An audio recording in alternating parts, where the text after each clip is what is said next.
Citation 219 is letter from prosecuting attorney, Genesee County, Michigan, Robert F. Leonard, to David F. Tibbetts, April 6, 1977. Dear Mr. Tibbetts, several police agencies and prosecutors' offices in Michigan are conducting ongoing investigations into the sexual abuse and commercial exploitation of children, similar to the investigation my office is conducting in Genesee County. I'm sure you found, as we did, that this tragic problem is acute and widespread, reaching across city, county, and state lines. Our targets appear to be organized and interconnected. Effective investigation requires the highest degree of cooperation and information sharing among enforcement agencies. Towards that end, I have scheduled a meeting to be held on Monday, April 11th, 1977, at 2:00 p.m. in the Genesee County Courthouse, Saginaw, at 5th Street, Flint, Michigan. Enclosed, please find a map. The meeting is open to all interested prosecutors and police agencies. I would encourage you to extend invitations to any appropriate participants, keeping in mind the sensitive and confidential nature of the matters to be discussed. Enclosed also is a tentative agenda for the meeting. It is a rough guide only. It is not meant to limit discussion of any issues whatever. If you are unable to attend but wish to be apprised of the substance of that meeting, please contact Assistant Prosecutor Lenore M. Ferber. I hope to see you Monday. Sincerely yours, Robert F. Leonard, prosecuting attorney for Genesee County. And then this is the tentative agenda lineup for that meeting, which never happened. Tentative confidential agenda for representatives of law enforcement agencies. Sexual abuse and commercial exploitation of children. Exchange of information on current investigations. Identification of individuals, victims, potential defendants. Exchange of photographs. National conspiracy and its effect on Michigan. Establishing statewide organization. Pending and/or proposed legislation. National District Attorneys Association involvement. Civic organizations vulnerable to infiltration.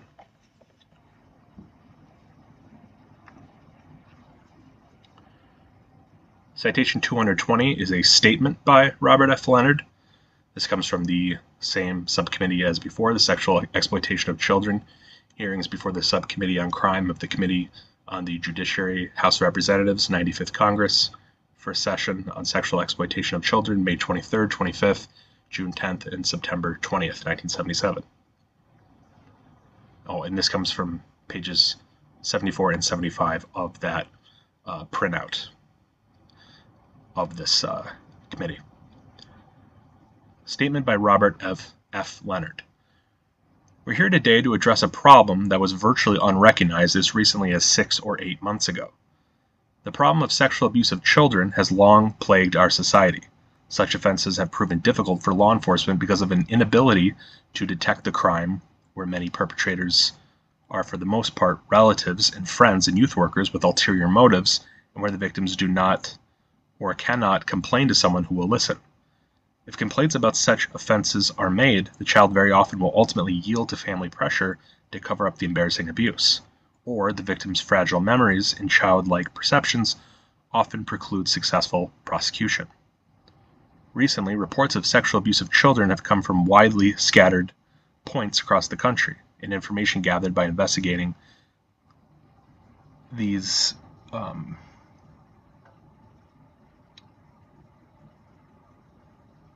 incidents. Wow, I don't know why I had so much trouble with that. Incidents has made it apparent there is a new and pernicious dimension to an already grave problem. Abuse for profit is manifested in child prostitution and kiddie porn, and has created a multi-million-dollar industry built on the physical and psychological brutalization of thousands of our young citizens. Pornography should not be the major focus of our concern. It is brutalization of our children suffering perverted physical and psychological abuse that has brought us here today. And the reading and viewing material depleting such acts is but a spin-off of the underlying victimization. The tentacles of this illegal activity from an underground network reaching from New York to California and Michigan to Louisiana. Prosecutors in cities across the country have uncovered and compiled information pointing to a high degree of exchange and communications among those who prey on our children. Seemingly isolated cases of such deviancy reveal a frightening set of sophisticated intercommunications upon closer scrutiny. Please permit me to review a few of the more recent headline stories. A Michigan scoutmaster, once employed as a scouting executive, is charged with criminal sexual conduct stemming from incidents with young boys. 4 Michigan men are arrested separately for sexual exploitation and pandering of more than 30 boys between the ages of 10 and 14.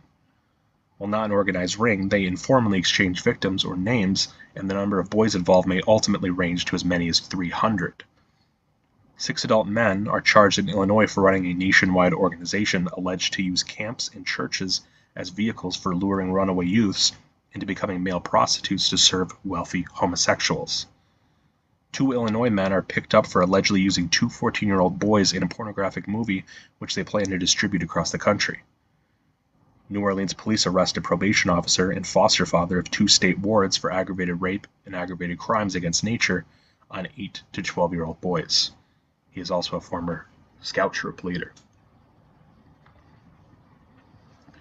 An Episcopal priest is under arrest in Tennessee on 16 separate counts involving child abuse and pornography at the boys' farm he directs, where he receives wards of the Tennessee courts.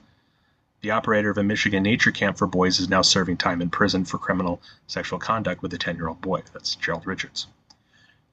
A Michigan philanthropist is being sought on state and federal charges for 2 counts of criminal sexual conduct involving 8 and 14-year-old boys, which took place on an island he owns and for which a nature camp was planned. That's Frank Sheldon. The New Jersey Church purportedly functions as the front for boy lover movement publications. Many of these people and organizations interrelate through the exchange of information and even the exchange of the child victims themselves.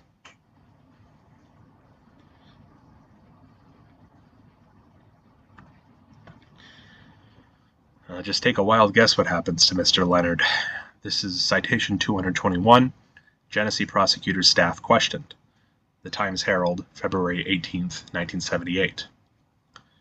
Staff members in the Genesee County Prosecutor's Office were hauled this week in front of a federal grand jury investigating their boss, Prosecutor Robert F. Leonard, sources in Detroit reported Friday. The probe focuses on use of an informant's fund in the prosecutor's office, which Genesee County records show has paid out $500,000 in public funds in the past 10 years. It was set up in 1967 to pay informants in return for tips on criminal activity.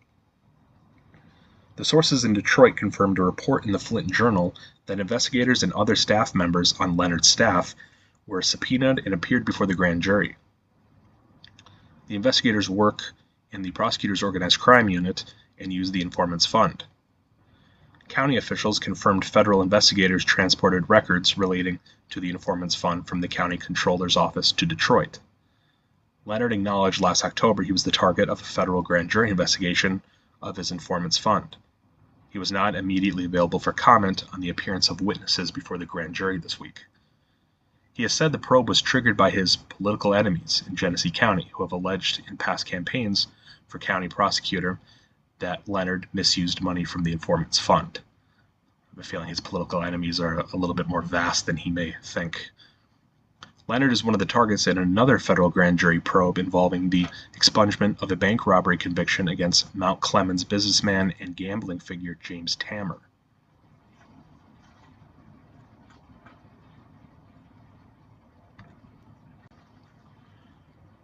Citation 221. Leonard gets 5 years, fine. The Herald Palladium, February 26, 1980. Former Genesee County Prosecutor Robert F. Leonard has been sentenced to 5 years in prison and a $15,000 fine following his conviction on embezzling federal money from an office fund he established to pay informants in organized crime and narcotics cases.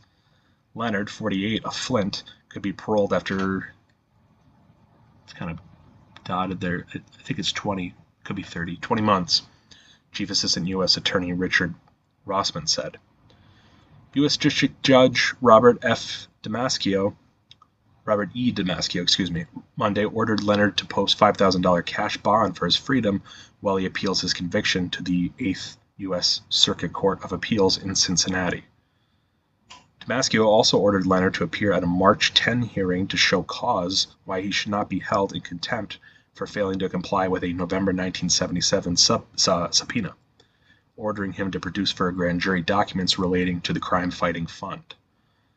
I've concluded that it is very possible Leonard may find it more convenient not to appear on March 10th, although I recognize he has roots here, at least in Flint, said Damasio. Leonard's sentencing attorney, Clyde Pritchard, told the judge he would make no statement at Leonard's request. However, Pritchard objected to the cash bond, saying, "Mr. Leonard is absolutely out of funds." "Mr. Leonard is not going anywhere. He knows the law, and the idea of his running is absurd," Pritchard said later. I noticed the U.S. attorney didn't seem concerned about bond. A judge convicted Leonard November 23rd on 4 counts of a 6-count grand jury indictment handed down in March. He forfeited his prosecutor's post, which he held for 16 years upon conviction. Jesus. Damasio sentenced Leonard to 5 years and a $5,000 fine for embezzling $34,000 in federal revenue sharing money from his informant's fund on July 20th, 1976, a 5-year prison term for transporting $33,450 in stolen money to California on July 29th, 1976 to help pay for a house, 5 years and a $5,000 fine for falsifying, concealing, and covering up his embezzlement, and 3 years and a $5,000 fine for filing a false statement on his income tax return on April 15, 1977. The prison terms are concurrent. So they needed to get poor Leonard out of the picture.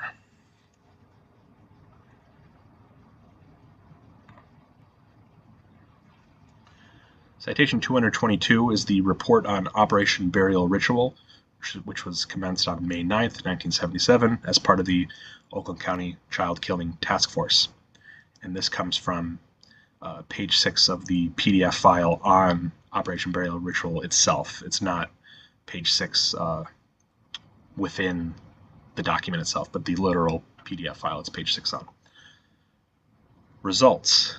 Number 1, after studying the pictures of the drop sites, Dr. Peebles indicated that it would appear they exemplified the Judeo-Christian traditional burial ritual.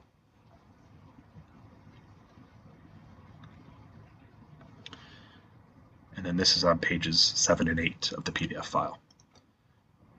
After studying the pictures of the bodies and reviewing the autopsy reports, the following commentary was made. A. There appears to be no specific ritual that would tie the homicides to any specific religious, cultural, or ethnic group. However, there were certain similarities and points worth noting. Number 1, one boy, Timothy King, and one girl, Jill Robinson, had red jackets on. Number 2, one boy, Mark Stebbins, and one girl, Christine Mihalik, had blue jackets. Number 3, all had shoulder-length hair. Number 4, all had fair complexion. Number 5, all had brown hair with what appeared to be red highlights. Number 6, the 4 victims were basically lookalikes in appearance. Number 7, this might lead one to the conclusion that the killer does select a specific target or victim.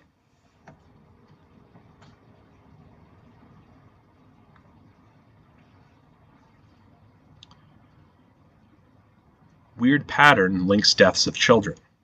The Detroit Free Press, March 24, 1977. The children in the apparently related cases all disappeared or found dead on days when it snowed, and although the killer murdered his first victim last February, he did not strike again until cold weather returned more than 10 months later. All the children were last seen within a mile of Woodward along a strip that runs from about 9 Mile in Ferndale to 15 Mile or Maple in Birmingham. While kept captive, police said, the children were fed and cared for. They were not killed until a few hours before the bodies were found. Shortly before they died, the killer either bathed them or made them bathe themselves. 2 of the children, Timothy King and Mark Stebbins, bore rope marks on their ankles and wrists. A psychological profile of the killer developed by police departments working on the murders said the killer is fanatically clean, bright, but sexually abnormal.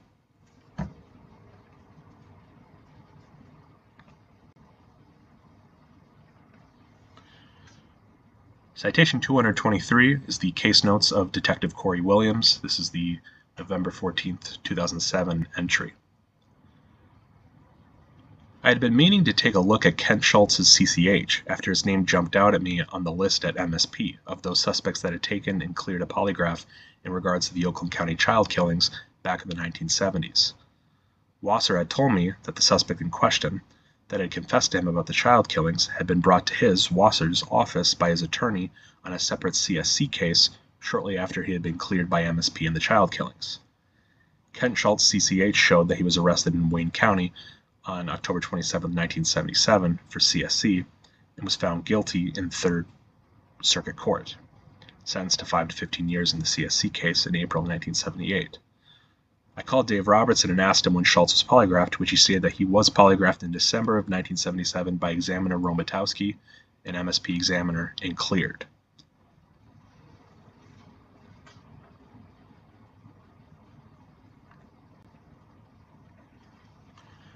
Citation 224. Letter from Lieutenant Robert H. Robertson to Louis B. Sims, the Chief U.S. National Bureau at Interpol, December 12, 1977. This comes from page 41 of the same PDF file we were talking about before of Operation Burial Ritual. It's in that same file. Subject: Oakland County, Michigan child homicides. Dear Mr. Sims, we are concerned with the media's stories that children are being utilized in what is referred to as snuff-out pornography. These are films wherein the children is first sexually used and abused and then snuffed out, or killed as part of the final sexual act. These films are allegedly sent out of the country to be shown. Enclosed are pictures of the youngsters who have been killed in this area. We would like to request that they be distributed throughout your network with information on the aforementioned snuff-out pornography theory. Further, we would like to alert your field agents to be cognizant of these films and any child participants and victims of same. Again, thank you for your cooperation. Sincerely, Robert H. Robertson.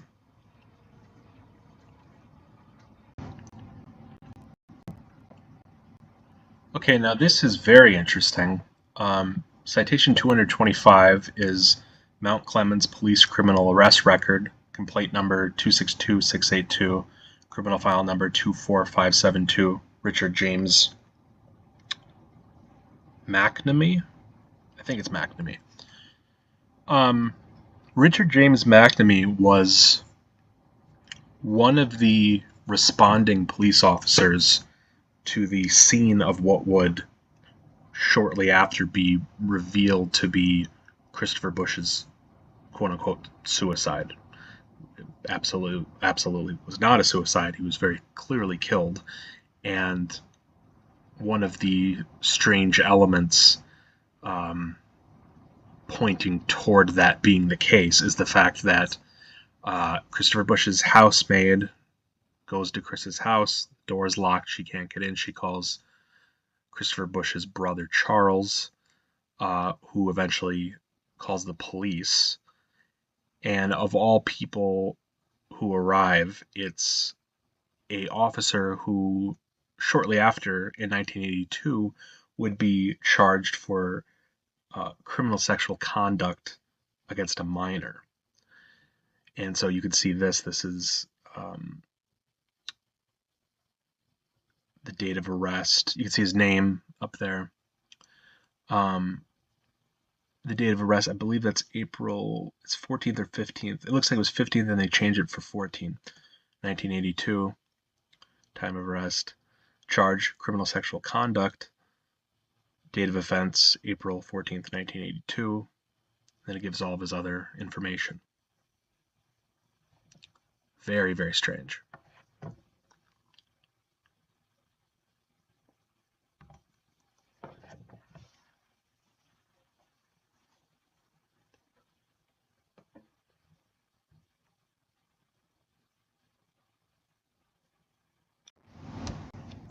Citation 227 is the Oakland County crime scene case files on Christopher Bush's supposed suicide. This comes from the Hotstar website. We're just going to run through a little bit of this kind of picture build off of this. So right here is evidence seized from the scene of the suicide. 1.22 caliber shell case from the bedroom floor near the bed. 22 caliber shell case from the rifle. The shell case was caught by the bolt in front chamber, did not eject from the rifle. 22 cal shell case from the top of desk in bedroom. .22 cal shell case from the waste basket in bedroom. One fired bullet removed from the brain of the victim by Dr. Sillery, who is a very shady character. That's a tale for another time, but very, very shady character. They take latent prints that were on a Crown Russ bottle. Christopher Bush's prints. Bush was apparently drinking very heavily at the time. One latent print from the federal .22 cal cartridge box has been identified as being made by the number 3, the right middle finger of Christopher Bush. Type of crime, suicide. Detail: subject was lying in bed, shot himself once in the head with a .22 caliber rifle. Body found several days later. Photos were taken, several items brought to station for further investigation, including rifle, 3 spent casings, 1 box of bullets, a vodka bottle, a cassette tape cartridges, that's interesting, several pieces of rope, a drawing, and some miscellaneous papers. A very small quantity of marijuana was found and was destroyed. Okay.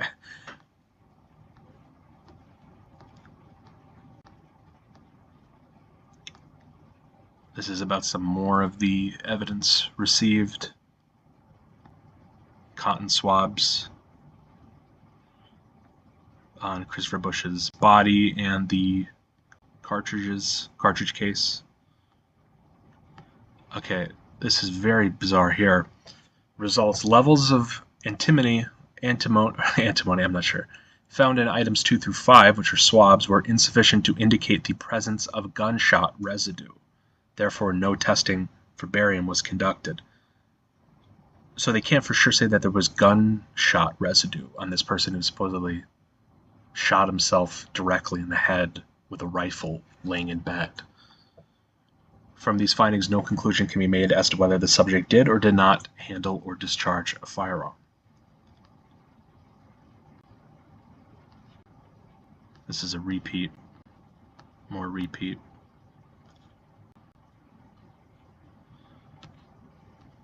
Christopher Bush, date of death November 20th, 1978, 9:30 a.m.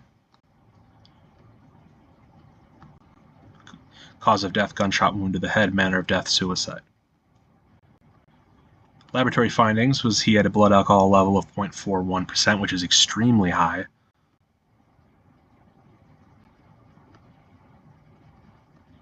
Some pictures of, this is a picture of Christopher Bush.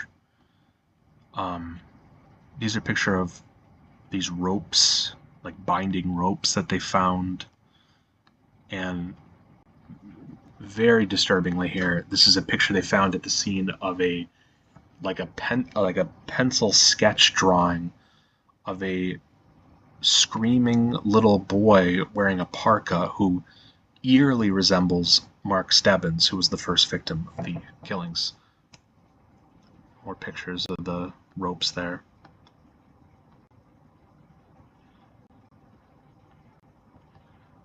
Evidence received, removed from evidence locker, December 12th, 1978. Number 1, box containing a drawing of a child in a parka and numerous ropes and cordage. No question ropes or cordage were recovered from the victims of any of the 4 homicides under investigation by the Oakland County Task Force. Therefore, no comparisons can be made. The thing with this, though, is that, and adding to the strangeness, is how the scene of this supposed suicide is like this all-encompassing convenience, basically, for dissolving the investigation, which would happen immediately after this took place. You have every element here. You have basically the appearance of Stebbins himself at the scene. You have, the victims had marks on them that looked as if they had been restrained by ropes. You have the ropes.